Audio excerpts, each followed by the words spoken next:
Hello students, once again welcome back to my channel. I hope you all are doing well and I hope you all are enjoying your live classes as well, right?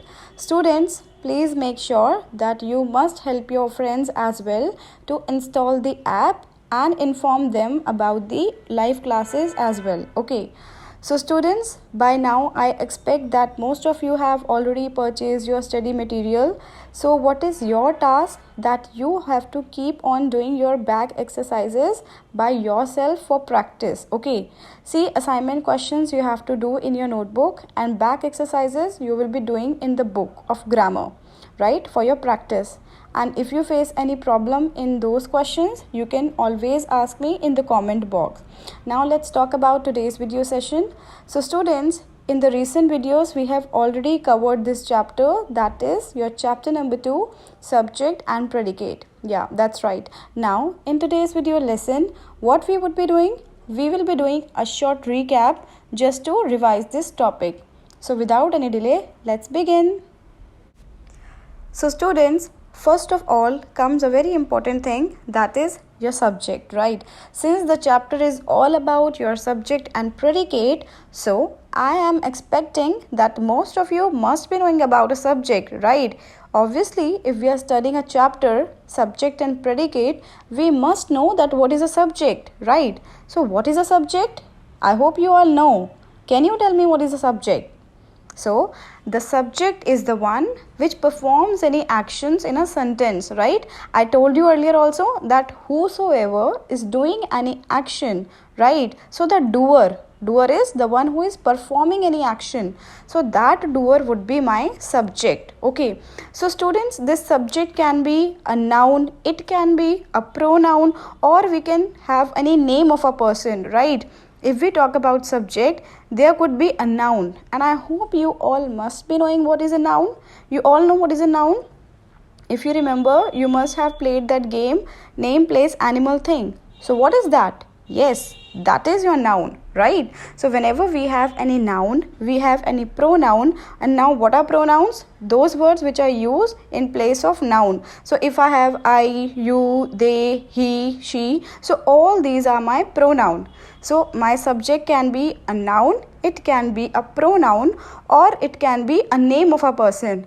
Rohit, Rohan, Sheetal, Priya, if all these names are there in a sentence, it means that is my subject. Yeah, that's right. Now I told you that how to identify a subject.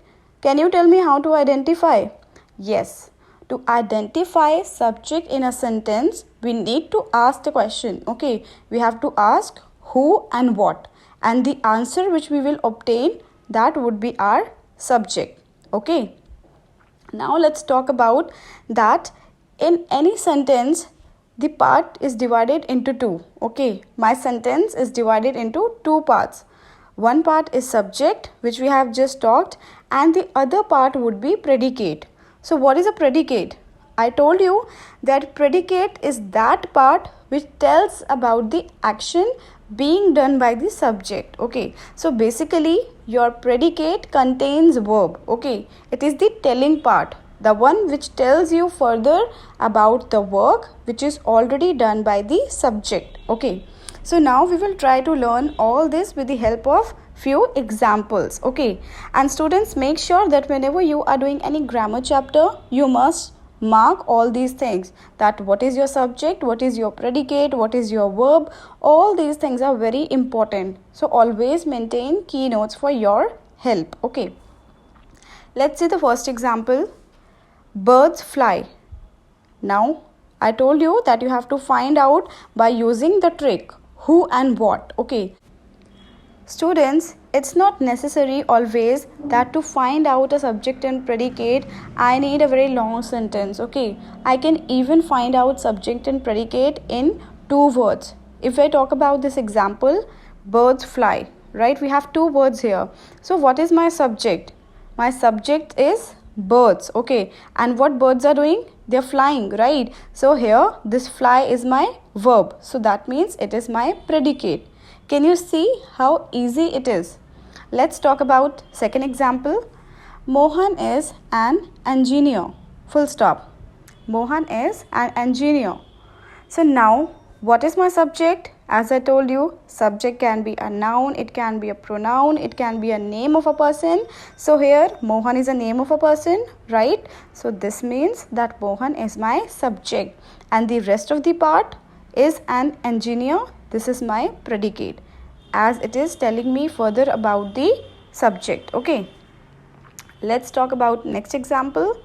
This intelligent girl has passed her examination, full stop.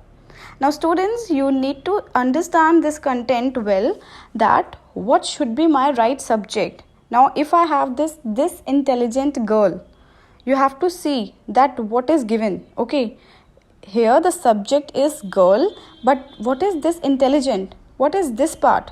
This is the adjective, right? This adjective they has used for girl. Okay, adjective means the quality. Okay, they are talking about the quality of the girl, that this girl is intelligent. Okay, this intelligent girl has passed her examination. So girl is the subject, this intelligent is the adjective being used for the subject. Okay, and has passed her examination is my predicate. Okay, as it is telling me further about my subject. Now let's see another example. The President of India has awarded him a gold medal. Understand it? The President of India has awarded him a gold medal. Now, what is my subject here? The President, right? So, the President is my subject, and what he has done? Has awarded him a gold medal. So, this is my telling part. So, that's why it is my predicate. Student, it's very simple to identify.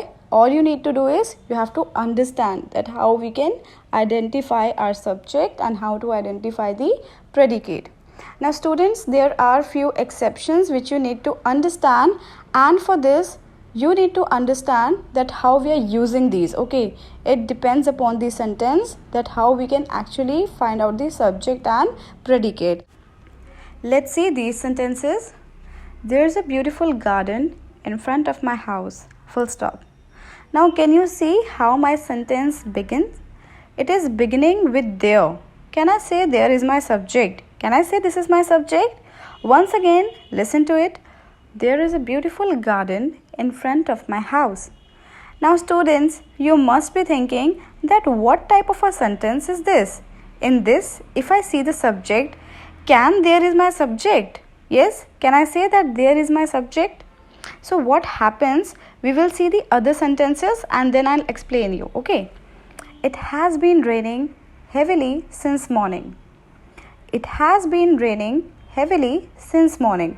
Now can I say been raining heavily since morning? Can I say this? No, I cannot. Why I cannot say this? Students, see, to understand grammar, you should always use logic. Okay, don't accept anything. Okay, even if I say this is subject, this is predicate, you should not easily accept it. You must question that why this is my subject, why this is my verb, why this is my predicate. Okay, so always try to find a logic in your grammar. That would be helping you in understanding the content well. You must ask why it is happening, when it is happening, when the sentence is changing, right? Why it is changing. So the more logic you will put into your grammar, the more clear you will understand. Okay, so it has been raining heavily since morning. Then next sentence, there is a phone call for your friend, full stop. So have you observed that in 5th, 6th and 7th sentence, my all the subjects are starting from there, then it has. So what are these? See, students, sometimes it happens that in a sentence, I do not have a real subject. So for this, I have some objects or some subjects which I add just to make the sentence meaningful. So these kind of subjects which are not real, they are said to be dummy subjects. Okay, these are dummy subjects or grammatical subjects. So these subjects we are making so that our sentence should appear meaningful. So although they are not our real subjects, but we are using them as a subject. Okay, so in these type of sentences, I am using all these words there, it has, there as my subject. So these are not my real subjects, but these are my dummy subjects. Okay, is that clear to you all?